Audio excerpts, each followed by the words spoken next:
Hi, hello to everyone. This is Avid Academy and we are going to talk about Russia. देखिए ऐसा नहीं है ना कि दुनिया में जब ग्लोबल वार्मिंग बढ़ेगा तो सारे देशों को प्रॉब्लम होगा। असल में कुछ ऐसे देश हैं जिन्हें अभी प्रॉब्लम हो रहा है और जितना ज़्यादा ग्लोबल वार्मिंग बढ़ेगा उन्हें उतना ज़्यादा बेनिफिट होगा और वो बहुत ज़्यादा कंट्रीब्यूट भी कर सकते हैं ग्लोबल वार्मिंग को बढ़ाने में। तो हम लोग बात करने वाले हैं रशिया के बारे में। बहुत सारे चैलेंजेस से रशिया जूझता है और किस तरह से ग्लोबल वार्मिंग जब बढ़ेगा तो रशिया को बेनिफिट क्या होगा, इन सारे पॉइंट्स को हम लोग डिस्कस करने वाले हैं। सबसे पहले ज्योग्राफिकल चैलेंजेस की बात करें तो आज अगर करंट स्टेटस ऑफ रशिया देखें तो one of the harsh climate अगर पूरे दुनिया में कहीं पर है तो वो रशिया में है।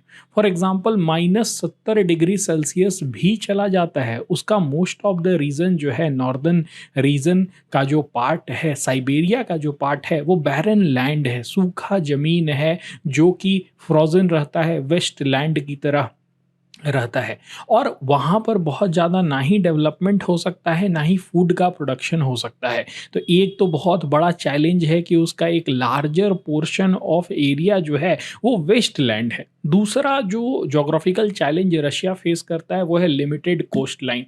दुनिया का सबसे बड़ा देश है लेकिन कोस्ट लाइन जो है वो कहीं पर भी नहीं है। अगर आप रियलिटी देखें तो अगर मैं बोलूँ कि ये पूरा कोस्ट लाइन है, ये पूरा रसिया का कोस्ट लाइन है नॉर्दर्न साइड में, उसके बाद फिर इसका यहाँ पर जो ईस्टर्न साइड है वहाँ पर भी कोस्ट लाइन है, वेस्टर्न साइड में भी कुछ कोस्ट लाइन है।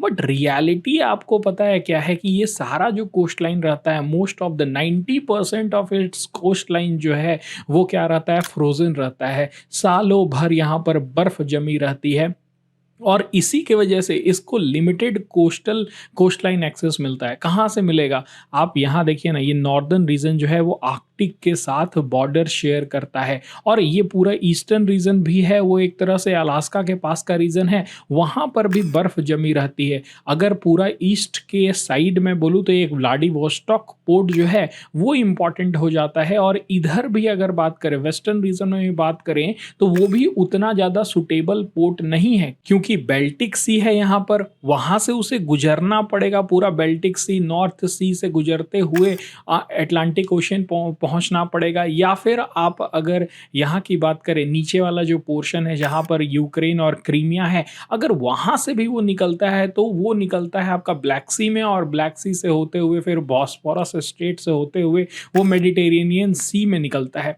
तो आप समझिए कि जो मेन कोस्ट लाइन वाला एरिया है, जो नॉर्दर्न पार्ट वाला, अगर इसका चालू हो जाता, अगर यहाँ पर बर्फ जमा नहीं रहता तो इसके लिए बहुत ही ज़्यादा सुटेबल होता ट्रेड करने के लिए, जो कि अभी पॉसिबल ही नहीं है because through out the year यहाँ पर क्या होता है, बर्फ जमा रहता है। तो ये एक सबसे बड़ा प्रॉब्लम है। दूसरा प्रॉब्लम क्या है? Vulnerability to invasion. देखिए अभी जो रशिया यूक्रेन का युद्ध चल रहा है ना, उसके बहुत सारे डायमेंशन हैं, लेकिन सबसे बड़ा डायमेंशन बार बार रशिया ने ये कहा है कि आप नाटो नेशन जो है वो यूक्रेन और बेलारूस जैसे कंट्रीज के ऊपर मत आइए, आप उनको अपने अंडर मत लीजिए, क्योंकि ये पूरा रीजन जो है ना वो एक तरह का नेचुरल बैरियर क्रिएट करता है रशिया के लिए। अगर मान लीजिए कि नाटो नेशन अटैक करेंगे तो पहले यूक्रेन को करेंगे या बेलारूस को करेंगे, क्योंकि पता है आपको ये पूरा रीजन जो है वो एक फ्लैट लैंड है, वो एकदम पूरा समतल जमीन है। यहाँ पर ना ही उस तरह के कोई पहाड़ हैं, ना बड़े बड़े नदियां हैं, ना खाई है,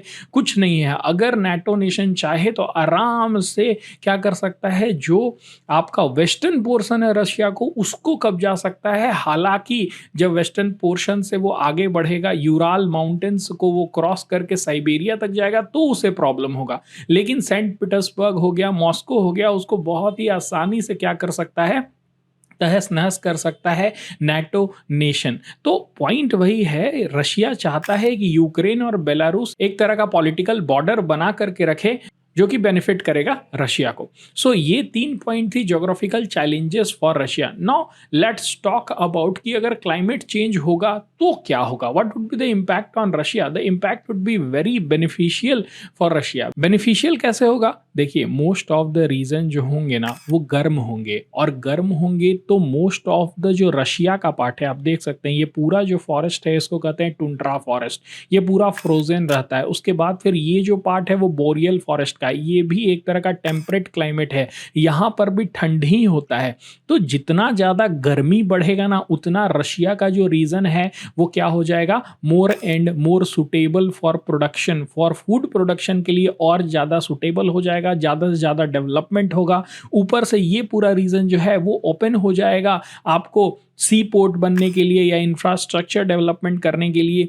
तो क्लाइमेट चेंज से रशिया को ज़्यादा बेनिफिट है। रशिया के बहुत ही कम रीजन हैं जो कि डूबेंगे, या फिर ना के बराबर रीजन है जो ओशन का जो लेवल राइज हो रहा है उसके वजह से वो पानी के अंदर चल जाएंगे। So that's why it is return shifting productivity zone, जहां पर अभी जो ये पोर्शन है आपका, आप कह सकते हैं कि इंडिया का पोर्शन, चाइना का पोर्शन, जो इक्वेटर के नज़दीक वाला पोर्शन है, जो ट्रॉपिकल पोर्शन है, वो क्या हो रहा है, अभी प्रोडक्टिविटी का जोन बना हुआ है। Over a period of time जैसे जैसे ग्लोबल वार्मिंग बढ़ेगा, ये जो टेम्परेट वाला रीजन है जहाँ पर बोरियल फॉरेस्ट या फिर आपका टुंड्रा फॉरेस्ट है, वो ज़्यादा प्रोडक्टिव हो जाएगा in the upcoming future because of the global warming, and that would benefit the Russia economy as well.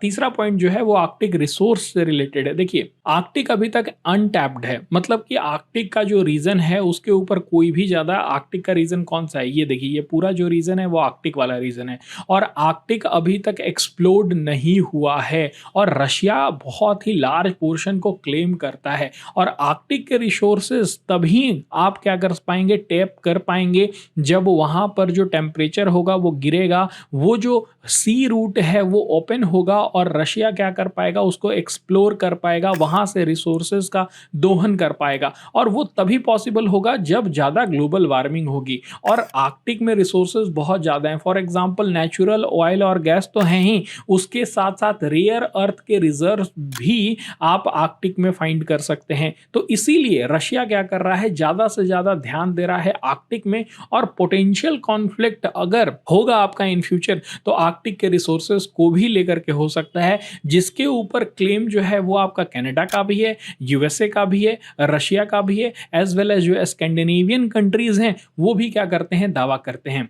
ना रशिया का एक अदर पॉइंट के ऊपर बात करते हैं कि रशिया जो है आज के समय में one of the largest natural और गैस का सप्लायर है। पूरा यूरोप जो है एक तरह से आप देख सकते हैं कि किस तरह से रशिया के ऊपर डिपेंडेंट है, चाहे वो मैसेडोनिया 100% आपका रशियन गैस के ऊपर डिपेंडेंट है, या Bosnia Herzegovina, Moldova, Finland, Latvia, Bulgaria, Germany, ये सब जो हैं वो अभी डाइवर्सिफाई करने की कोशिश कर रहे हैं।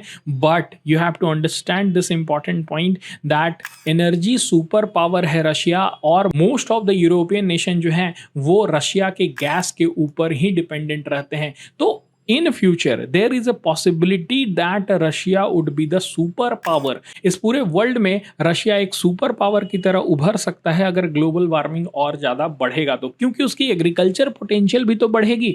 आपको ये बात समझ में आना चाहिए कि एग्रीकल्चर पोटेंशियल बहुत ही ज़्यादा है रशिया में, because most of the river तो फ्रोजन रहते हैं। जब गर्मी बढ़ेगी तो उनमें पानी फ्लो करेगा, उस रीजन की प्रोडक्टिविटी हम लोगों ने अभी ही बात की कि बढ़ेगी। तो वार्मिंग क्लाइमेट क्या कर सकता है, साइबेरिया को गर्म कर सकता है, जिससे एग्रीकल्चर प्रोडक्शन वहां पर बढ़ सकता है, फूड प्रोडक्शन बढ़ सकता है। रशिया अभी ही largest exporter of wheat, barley, oats और बहुत सारे अदर प्रोडक्ट का है, लेकिन over a period of time आप ये भी देखेंगे कि राइस का कल्टीवेशन भी वहां पर होने लगेगा एक लार्जर लेवल पर। So in future Russia could be a global power. क्यों? क्योंकि ऑयल नेचुरल गैस तो है ही, एग्रीकल्चर पोटेंशियल उसके पास बहुत ज़्यादा है। इवन फर्टिलाइजर प्रोडक्शन में जो रशिया है वो टॉप पे रहता है, one of the largest fertiliser producer है। दैट्स वाई इंडिया भी जो फर्टिलाइजर खरीदता है वो रशिया से ही खरीदता है। सो आप ये देख सकते हैं कि कितना बड़ा एक रोल प्ले कर सकता है इन future Russia. But let's talk about population growth and immigration.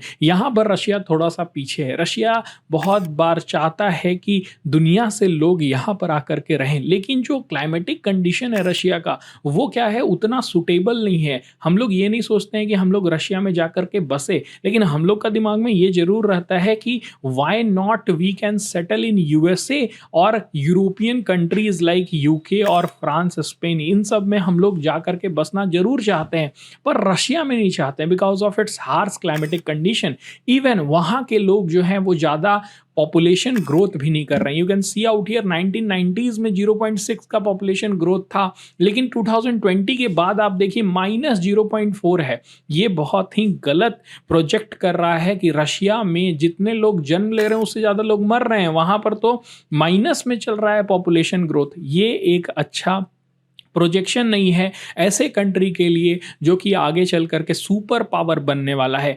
ऐसे कंट्री में क्या होगा कि जो ओल्डर एज होंगे उनका जो पॉपुलेशन होगा वो ज़्यादा होगा, जो पॉपुलेशन डेमोग्राफी होगा वो बहुत ही डिफरेंट होगा as compare to countries like China और इंडिया। और ऐसे सिचुएशन में रशिया को चाहिए होगा इंडिया जैसे कंट्री से लोग वहाँ पर जाके वर्क करें। और साइबेरिया में इतना पोटेंशियल है कि जब वो गर्म हो जाएगा तो लोग वहाँ पर जाके क्या करने लगेंगे, रहने लगेंगे। साइबेरिया में इतना पोटेंशियल है कि 9 टाइम्स अपने करंट कैपेसिटी से लोगों को वो कैटर कर सकता है, वहां पर रह सकते हैं। क्लाइमेट रिफ्यूज लेने के लिए वहां पर लोग जा सकते हैं एशिया से और मल्टीपल रीजन से। तो आगे चल करके पोटेंशियल ग्रोथ और इमिग्रेशन हमें देखने को मिल सकता है रशिया में, क्योंकि रशिया में खुद ही पॉपुलेशन ग्रोथ क्या है, बहुत ही ज़्यादा कम है। उसके साथ साथ अगर ग्लोबल वार्मिंग होगा ना तो हम लोग नॉर्दर्न सी रूट को खुलते हुए देख सकेंगे। मान लीजिए कि अगर मैं यही बात कर रहा था यहाँ पर कि अगर रशिया की पोर्ट की बात की जाए ना तो एक तो यहाँ ये बेल्टिक सी से ऐसे करके वो निकलता है नॉर्थ सी से होते हुए, आप देखिए इस तरह से वो क्या करेगा, यहाँ से निकलेगा मेडिटेरेनियन सी होते हुए, ये यहाँ से स्विज कैनाल होते हुए वो इस तरह से जाते हुए जहाँ जाना है वो यहाँ से एशिया को कनेक्ट कर सकता है। लेकिन जब आर्कटिक ओशियन वाला ये रूट खुल जाएगा, क्योंकि ये रूट जो है वो अभी तक फ्रोजन रहता है, ये पूरा जो रूट है वो आपके फ्रोजन रूट में आता है। लेकिन जब ग्लोबल वार्मिंग होगा ये रूट खुल जाएगा तो जो किलोमीटर में चेंजेस आएगा वो बहुत ही ज्यादा एविडेंट है। You can see out here the amount of distance कितना ज्यादा कम हो जाएगा, सिर्फ 13,947 किलोमीटर लगेगा as compare to around 20,000 kilometre. So ये जो पॉइंट है वो ये बताता है कि जब नॉर्दर्न रूट खुल जाएगा तो कनेक्टिविटी जो है वो एशिया और यूरोप में और ज्यादा बेटर हो जाएगी। नेक्स्ट पॉइंट इंटरनेट कनेक्टिविटी से भी रिलेटेड है। आज मान लीजिए कि इंटरनेट कनेक्टिविटी चलती है सबमरीन केबल्स के ऊपर। अगर इंडिया से सबमरीन केबल्स हमें यूरोप ले जाना है तो कुछ इस तरह से वो जाता है, जो कि एक लॉन्गर रूट है। वेयर एज अगर ये जो रीजन खुल जाएगा तो इससे भी आप देख सकते हैं कि बहुत ही आसानी से चाइना और रशिया जो हैं, या फिर आप देख सकते हैं चाइना और यूरोप जो हैं वो ईजिली कनेक्ट हो सकते हैं।